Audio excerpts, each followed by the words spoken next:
The True Story of the Three Little Pigs by A. Wolf.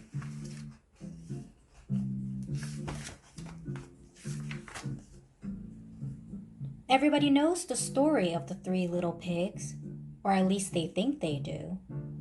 But I'll let you in on a little secret. Nobody knows the real story, because nobody has ever heard my side of the story. I'm the wolf, Alexander T. Wolf. You can call me Al.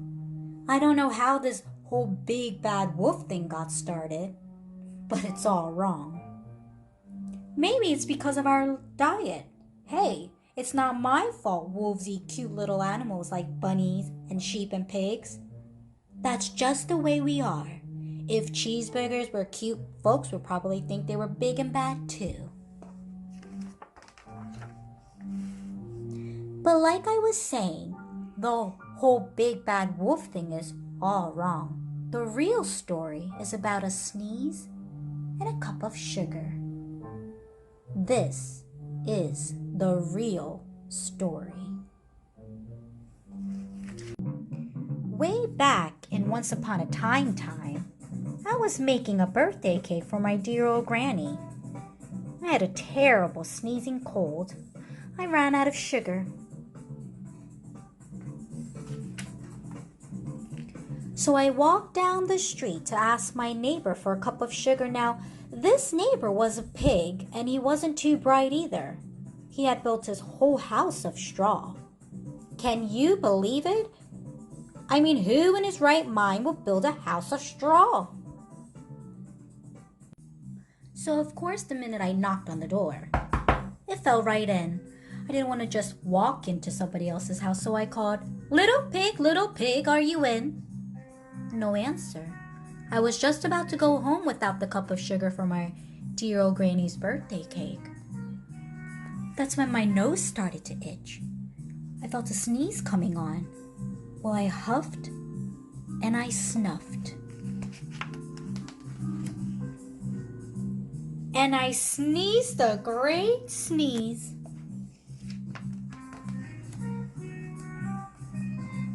And you know what? That whole darn house fell down, and right in the middle of the pile of straw was the first little pig, dead as a doornail. He had been home the whole time. It seemed like a shame to leave a perfectly good ham dinner lying there in the straw, so I ate it up. Think of it as a big cheeseburger just lying there. I was feeling a little better, but I still didn't have my cup of sugar. So I went to the next neighbor's house. This neighbor was the first little pig's brother. He was a little smarter, but not much. He had built his house of sticks. I rang the bell on the stick house. Nobody answered. I called, Mr. Pig, are you in?" He yelled back, "Go away, wolf. You can't come in.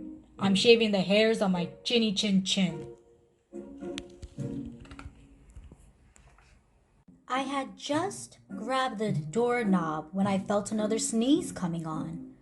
I huffed and I snuffed. And I tried to cover my mouth, but I sneezed a great sneeze. And you're not going to believe it, but this guy's house fell down just like his brother's. When the dust cleared, there was a second little pig, dead as a doornail. Wolf's honor. Now, you know food will spoil if you just leave it out in the open, so I did the only thing there was to do. I had dinner again. Think of it as a second helping. I was getting awfully full, but my cold was feeling a little better. And I still didn't have that cup of sugar for my dear old granny's birthday cake. So I went to the next house. This guy was the first and second little pig's brother. He must have been the brains of the family. He had built his house of bricks. I knocked on the brick house. No answer. I called, Mr. Pig, are you in?" And do you know what that rude little porker answered? Get out of here, wolf. Don't bother me again. Talk about impolite! He probably had a whole sack full of sugar, and he wouldn't give me even one little cup for my dear sweet old granny's birthday cake. What a pig! I was just about to go home and maybe make a nice birthday card instead of a cake when I felt my cold coming on. I huffed, and I snuffed, and I sneezed once again. Then the third little pig yelled, "And your old granny can sit on a pin." Now, I'm usually a pretty calm fella, but when somebody talks about my granny like that, I go a little crazy. When the cops drove up, of course I was trying to break down this pig's door, and the whole time I was huffing and puffing and sneezing and making a real scene.